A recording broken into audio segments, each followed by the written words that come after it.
Olá, você está assistindo aqui mais um vídeo do canal do Autista Pensante. Eu sou o Ricardo e eu sou autista. E no vídeo de hoje vamos falar um pouco mais sobre o evento do 2 de abril que a revista Autismo fez no mês de abril, obviamente. Os temas são os seguintes: primeiros passos para o entendimento de um estudo científico, Síndrome do X frágil, fundamentos clínicos para o diagnóstico do TEA na infância, valorização da neurodiversidade nas empresas e autismo e genética. Então, se você já gostou desse vídeo, já clique em gostei para você mostrar que gostou do tema e se inscreva no canal para você acompanhar vários outros vídeos que eu falo sobre política, autismo e mercado. Então vamos lá para o vídeo. Primeiro tema: primeiros passos para o entendimento de um estudo científico, feito pelo Paulo Roberto Martins Filho. Ele é professor e pesquisador da Universidade Federal de Sergipe. Ele é epidemiologista e trabalha com saúde baseada em ciência e, de acordo com ele, chefe de um laboratório de pesquisa em patologia investigativa. E, como ele falou também, ele é autista. Como ele é focado muito nessa parte de biológicas, eu não vou entrar muito nos tópicos que ele apresenta, mas eu vou pontuar algumas coisas que ele falou. Ele fala muito sobre, no começo pelo menos, do éter e do clorofórmio, que apesar de terem algumas pessoas falando sobre as eficácias, na verdade, pelo contrário, de acordo com os estudos científicos, as pesquisas, no caso, não tem nenhuma comprovação científica da eficácia dessas duas substâncias, no caso. E ele usa isso de gancho para o tema principal, né, que é como diferenciar um conteúdo bom e ruim dentro dos artigos científicos. Aí ele dá até um aviso que a pessoa tem que tomar cuidado no tipo de informação que ela consome. Aí ele dá basicamente 3 motivos que faz com que uma pessoa acabe consumindo um artigo científico. O primeiro, para buscar uma informação específica. O segundo motivo é simplesmente para atualização do que já sabe. E o terceiro motivo é para aprofundar o conhecimento. Normalmente uma pessoa que é da mesma área, quer aprender sobre uma área mais específica, acaba aprendendo por esses artigos científicos. Ele fala que muita gente acaba se confundindo, achando que todo artigo científico é praticamente um ponto final, né, sobre um determinado tema, porque muitas informações que são lá são apenas informações que são baseadas em informações de outros periódicos, de outros artigos. Então ele recomenda que você sempre tente, se você não souber, né, muito sobre o que ele está falando no artigo, buscar a pessoa que está encabeçando esse artigo, a pessoa que fez realmente a pesquisa. Ou que busque especialistas que falem exatamente daquele assunto e falem se aquilo é realmente verídico ou não. Aí ele resolve fazer o resto do vídeo praticamente falando sobre como funciona um artigo científico, né? Como fazer com que a pessoa saiba que aquele artigo científico é confiável. Basicamente ele fala sobre a universidade, se é a universidade de renome, se tem pessoas especializadas naquela área, se o artigo científico é baseado em artigos anteriores, o tipo de periódico, né, que é publicado, que, por exemplo, ele dá exemplo de 2 periódicos, 2 tipos, né? Um que não tem um rigor técnico muito grande, que normalmente acaba cobrando para fazer essa publicação, e outros que são feitos aquela chamada avaliações por pares, né, que são artigos que são mandados para esses periódicos, e normalmente umas 2 ou 3 pessoas normalmente acabam checando esse artigo para ver se esse artigo está embasado em evidências reais ou se não está baseado em praticamente nada. Aí depois disso, esse artigo é validado e é jogado para uma revista científica, um periódico, enfim. Essa avaliação é bem crítica. Como eu falei anteriormente, são pessoas que realmente sabem da área e elas validam o que esse artigo está dizendo. Esse é o resumo mais resumido que eu consigo dar sobre questões de revisão por pares. Tem outras questões que fazem com que o artigo seja mais verídico, tenha mais credibilidade. Um dos exemplos é a metodologia, que é algo importantíssimo, que sem metodologia praticamente um artigo não existe, e as referências utilizadas. Alguns artigos, principalmente relacionados às áreas de humanas, acabam tendo que citar pessoas, referências na área. Ele fala até sobre o caso da Lancet, que mesmo sendo uma revista, um periódico muito famoso, que tem uma credibilidade muito alta, ele acabou publicando um artigo que associa a vacina do sarampo como a causa do autismo, que gerou toda aquela série de fake news, teoria da conspiração, de que vacina causa autismo, enfim, gerou muito burburinho na comunidade acadêmica e científica. Ou seja, basicamente ele fala que a pessoa tem que pesquisar, é o conjunto de fatores, não é um fator solo que faz com que algo seja confiável. Então a pessoa tem que ter um senso crítico para analisar o que está sendo escrito ali e comparar com outros artigos para ver se esses artigos estão batendo com esse artigo novo ou se tá tendo uma discrepância. Eu gostei bastante dessa palestra dele. É o primeiro autista que eu vejo que realmente é da área de pesquisa, que é de uma área acadêmica. Enfim, eu gostei bastante. E só uma pontuação que tem coisas que precisam ser ditas, é que tem umas explicações que eu acabei não entendendo. Claro que eu não sou de biológicas, eu sou de humanas, mas é um problema que eu vejo inclusive por vários palestrantes dessa área mais científica, mais acadêmica, que eles não conseguem traduzir o tipo de conteúdo para um público mais leigo, mas é só isso. Síndrome do X frágil, do Roberto Heray, que é cientista e bioinformata. Eu não vou entrar muito nessa questão da palestra dele também, porque igualmente a anterior lida muito com essa questão de partes voltadas à ciência, mais biológicas, que eu não vou simplesmente falar sem ter certeza, mas algumas coisas que devem ser pontuadas que ele falou que são bem interessantes. Primeiro que ele é professor de medicina na área de genética médica. Ele participa do programa de pós-graduação em ciências da saúde como pesquisador, com a linha de pesquisa dele voltada para autismo. Ele lida mais com a questão da síndrome do X frágil, né, do X frágil, que é relação ao cromossomo X, né? Tem o XX e XY, né? Para diferenciar o sexo masculino e feminino. Ele começa falando de algumas características, eu vou citar algumas delas aqui. Face alongada, orelhas grandes, mandíbula proeminente e estrabismo, deficiência intelectual, déficit de atenção e ou hiperatividade, comportamento autista e atraso no desenvolvimento. Aí ele cita mais alguns, né?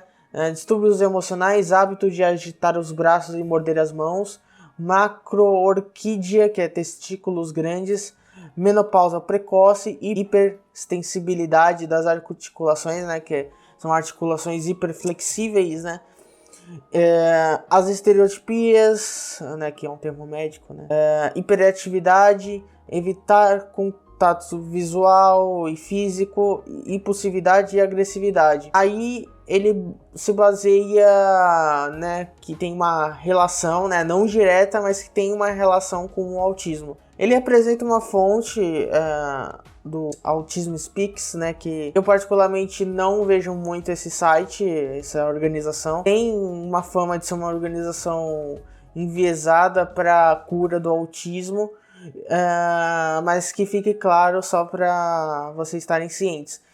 Ele utilizou o Autism Speaks como uma dessas fontes, usou outras, né? Mas basicamente ele falou sobre a prevalência estimada do autismo, que atualmente é 1 entre 54 pessoas possuem no nascimento, né, como carga genética o autismo, que há uma proporção de 4 meninos para uma menina, e que essa proporção, né, prévia, né, de aparecimento de crianças autistas crescem 10% ao ano. Esses dados são os mais recentes que ele tem, e são baseadas nos Estados Unidos. Ele apresentou também números do Canadá, mas são números semelhantes. E ele fala também da herança genética do autismo, que de acordo com ele, com as pesquisas dele, né, é de mais ou menos 90%. O que acaba ficando um pouco discrepante daqueles 97% de carga genética contra 3% de questão ambiental que a Graciela Pignatari falou lá no outro vídeo. E que inclusive eu vou falar daqui a pouco sobre um outro estudo de uma outra palestra que foi dada. Bem, e desses 90% de carga genética, ele fala que dos autistas, 30% possuem a síndrome do X frágil, e que, de acordo com os estudos dele, a síndrome do X frágil é genético. Basicamente, eu não sei muito o que dizer sobre essa palestra, tem algumas informações interessantes, mas que são meio discrepantes com palestras anteriores que falam justamente sobre essa parte genética, né, que seria a causa do autismo, né? Uns falam que são 90%, outros falam que são 70%, outros falam que são 97% de carga genética. Bora pro próximo vídeo. Bem, fundamentos clínicos para o diagnóstico do TEA na infância, de Paulo Liberalesso, médico pediatra. Ele é coordenador de uma clínica que se foca em intervenção em crianças com TEA, né? Em Curitiba, no estado do Paraná. O tema da palestra dele gira muito em torno dessa questão do autoconhecimento que o autista deve ter. Apesar de que ele não fala isso, mas basicamente ele fala sobre o histórico do DSM, né? Ele faz muita comparação entre o DSM-4 e o DSM-5. Começando pelo DSM-4, que surgiu há muito tempo atrás e veio até 2013, que depois veio o DSM-5, mas que até essa data, né, tinha o TGD, né, que é o Transtorno Global do Desenvolvimento, né, que são basicamente, pegam síndrome de Rett, síndrome de Asperger, autismo, transtorno degenerativo da infância, além do TGD, né, sem outra especificação, né, os transtornos globais do desenvolvimento sem outra especificação. Só que aí, depois de 2013, veio o DSM-5, né, que veio uma atualização que pegou tudo isso, né, tirando obviamente a síndrome de Rett, porque é considerada como uma síndrome à parte, e juntou tudo dentro do TEA, né, que é o transtorno do espectro autista. Aí ele busca explicar, né, a questão do autismo, que ele basicamente se divide em dois grupos muito grandes. Aí eu vou ler porque é um nome um pouco grande. Déficits persistentes na comunicação e interações sociais, e o segundo grupo é restrição ou repetição de comportamentos, interesses e atividades. Eu vou começar primeiro com déficits persistentes na comunicação e interações sociais para vocês entenderem melhor. Ele basicamente diz que algo que faz com que seja muito evidente que a pessoa seja autista é que não há reciprocidade, não há imitação, né, imitação de comportamentos, e as interações são fragmentadas. Mas esse não é o único ponto que faz com que a pessoa seja autista ou não, é o principal, né? Se você, de acordo com ele, se você descobrir que a criança age dessa maneira, a possibilidade da pessoa ser autista é muito alta. Aí ele cita outros, né? Contato visual muito fraco, né? Que normalmente a criança não olha nos olhos, né? Na verdade, ela até olha nos olhos, só que não é um olhar constante igual uma pessoa neurotípica. Gestos pobres, como apontar, mandar beijo, dar tchau, sem comunicação oral, basicamente. Ele não falou especificamente da comunicação oral, mas entende-se que é isso. Falta de interesse ou aversão a outras crianças. Aí ele deu uma explicada nesse ponto, que não é exatamente odiar ou ter aversão, é basicamente uma indiferença. É como se a criança tratasse a outra criança como se fosse um objeto comum de um lugar determinado. A ausência da atenção compartilhada, que basicamente a pessoa não consegue compartilhar sua atenção em dois pontos diferentes. Normalmente, pela explicação até que ele deu, a criança, né, não vai ficar olhando para você, ela vai ficar olhando para o objeto enquanto você explica como funciona aquele objeto. E a dificuldade de brincar em grupo, que é um pouco do resumo de todos esses pontos que foram apresentados. O segundo tópico, né, que é o segundo grupo, é restrição ou repetição de comportamentos, interesses e atividades. Aí que entra toda aquela parte mais médica, né, que é estereotipias motoras, né, que é o movimento que ajuda o autista a melhorar a sua parte sensorial, né, que acaba meio que contrapondo aquela questão do ABA, de que você tem que fazer com que a criança haja de maneira menos autista possível, o que é muito importante porque um autista não pode deixar de agir como um autista, porque como há essas estereotipias, né, como o modelo médico diz, entre aspas, serve para fazer com que a pessoa não tenha as crises, né? Bem, há outros pontos que ele cita, né, como a ecolalia, né, que são repetições. Aí ele divide entre 3 ecolalias. A primeira, que é a imediata, que serve justamente na mesma hora que a pessoa escuta ou lê alguma coisa,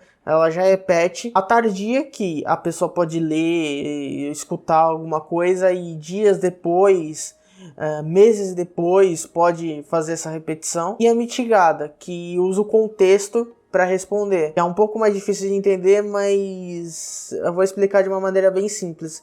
É como se a pessoa utilizasse uma ecolalia, no caso mais voltada para a tardia, para responder uma pergunta. Ou seja, ela está usando uma ecolalia para responder àquele estímulo que ela tem que devolver, né? No caso, eu até dou um exemplo de uma pessoa que responde cantando de acordo com o ritmo de uma música que ela escutou antes. Então, basicamente, essa é a ecolalia mitigada. Aí ele dá outros exemplos, como repetição de sons monótonos, comportamento metódico, né, que é aquela questão do autista ser bastante rígido com relação às suas atividades diárias, apego intenso e persistente a objetos incomuns, que são objetos, pode ser uma pedra ou qualquer outro objeto que não seja obviamente comum. O que até me lembra um pouco sobre a questão dos autistas,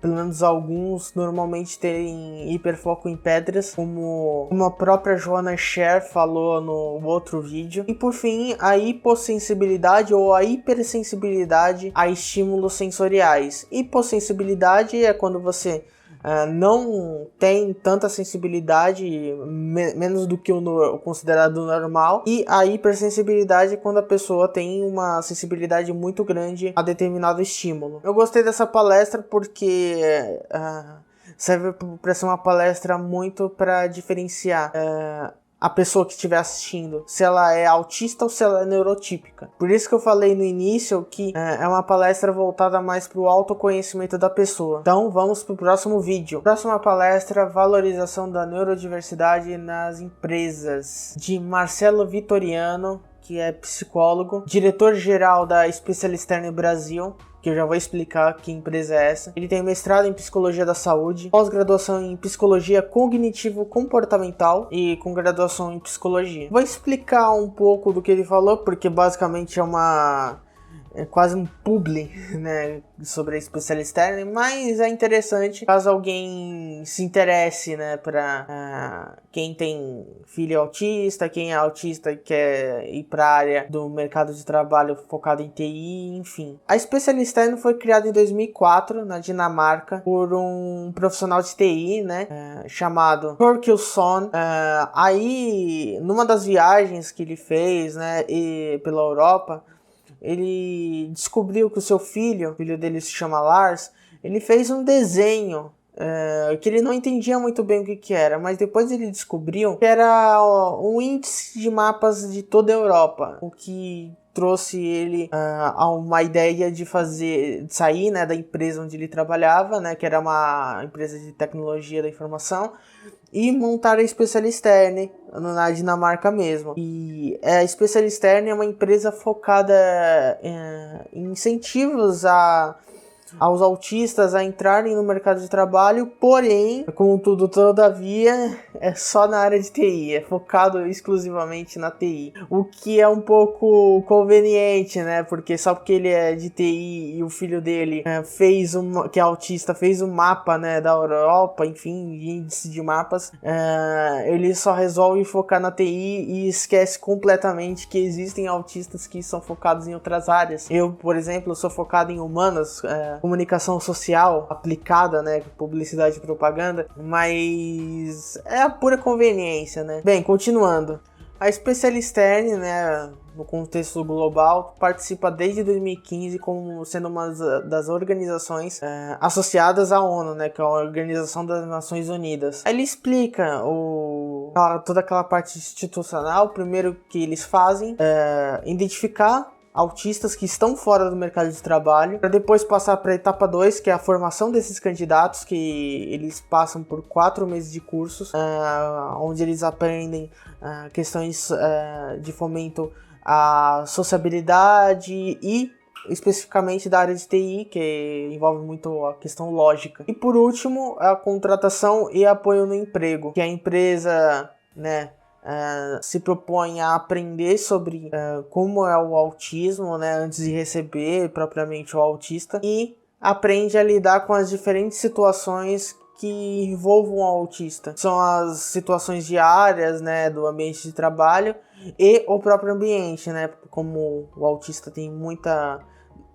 em alguns casos, né, muita hipersensibilidade às sensações, né, ele acaba tendo que ter o seu ambiente adaptado para isso. O próprio Marcelo Vitoriano, ele reconhece que as empresas não incluem o autista dentro da diversidade, né, porque tem toda essa questão, né, de incluir a diversidade dentro das empresas, porém, essa diversidade normalmente são pessoas do universo LGBTQI+, ou pessoas negras dentro desse contexto, e esquecem dos PCDs, principalmente dos autistas. Aí ele fala um pouco das vantagens sobre ter uma diversidade e uma inclusão dentro das organizações, né? Primeiro que é ter uma equidade, né? Que é diferente de igualdade. Igualdade é igualdade de oportunidades para todos, e equidade é a adaptação dessas oportunidades dependendo de onde a pessoa está. Ou seja, se a pessoa tiver mais vantagens, digamos assim, de ascender na carreira, ela não vai ter tanto incentivo para subir na carreira quanto uma pessoa que tá na base da pirâmide, por exemplo. É uma explicação bem simples, mas espero que vocês consigam entender. Uma outra vantagem é humanizar as empresas, que acaba sendo um efeito em cadeia, né?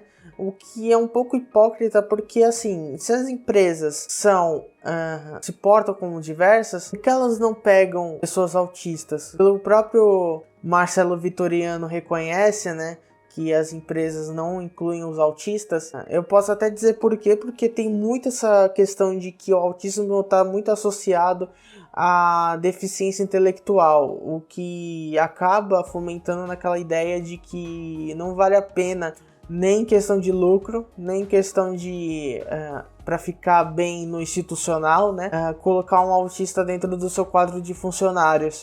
Por último, mas não menos importante, melhores entregas e melhores resultados, né.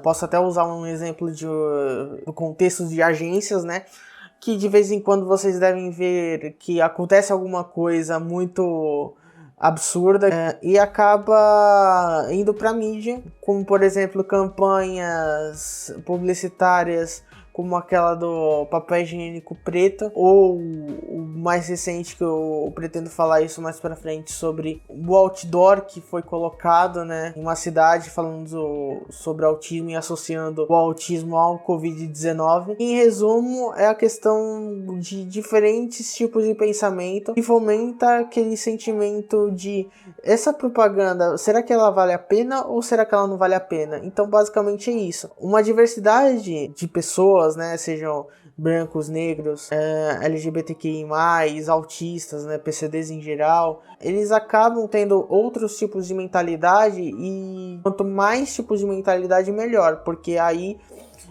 há uma questão maior de se isso vai dar algum tipo de problema na hora da comunicação. Então basicamente é isso. A Special Stern atua no Brasil há uns 4 anos e seria muito interessante se eles colocassem vagas para pessoas relacionadas a humanas, né? Não focado só na área de tecnologia da informação, mas melhor do que não existir, né? Próximo e último vídeo: Autismo e Genética, de Diogo Ventura Lovato, que é cientista, geneticista molecular e pai de autista. De acordo com o que ele falou na palestra dele, também é biomédico, doutor em biologia molecular. Aí ele também falou que é geneticista molecular na Autismo Biotech e consultor científico da revista Autismo, a mesma que organizou o evento do 2 de abril. Eu não vou focar muito dessa questão, né, como é questão mais genética, eu não entendo muito, mas eu vou fazer pontuações importantes. Ele fala, igual a Graciela Pignatari, que os fatores ambientais não são significativos. Ele acaba explicando mais detalhadamente sobre isso. E apesar dos fatores ambientais não serem a maioria, muito além disso, na verdade é a minoria da minoria, mesmo os fatores ambientais existem fatores genéticos que acabam influenciando. Aí ele usa 3 exemplos, né, que eu vou citar para vocês, que é a idade paterna, o uso do ácido valproico durante a gestação e problemas gestacionais, que é a questão do nascimento prematuro, baixo peso quando a criança nasce, infecções intrauterinas e diabetes materna. Ele mesmo, fala que os estudos não são conclusivos e que o estudo mais recente, né, gira em torno de 97% a 99% de carga genética para causa do autismo. É muito semelhante a Graciela Pignatari, que no outro vídeo ela falou da relação 97 ser genético e 3%, né, ser fator ambiental. E que mesmo assim tem um fator de hereditariedade na maioria dos casos, que é essa parte genética, e que mesmo se não for hereditário, a questão dos genes influencia nesses 3% que seria o fator ambiental. Aí ele discorre o resto do vídeo falando sobre várias questões relacionadas ao cromossomo X, o cromossomo Y. Não vou entrar nesse mérito, como falei, porque são questões que eu não domino. Então, basicamente, são esses 5 vídeos do evento da revista Autismo que eu assisti. Tem vários outros espalhados pelo meu canal. Ainda não terminei essa série, então continua acompanhando, né? E não se esqueça de se inscrever no meu canal, clique em gostei se você gostou do vídeo e compartilhe para os seus amigos se você gostou do tema, né? Se você acha interessante mostrar esse resumo junto com as minhas pontuações para outras pessoas, né? Para os seus amigos, enfim, pais de autistas ou para próprios autistas. Então é isso, espero que vocês tenham gostado do vídeo. Eu falo sobre política, autismo e mercado e é isso aí, até a próxima. Tchau!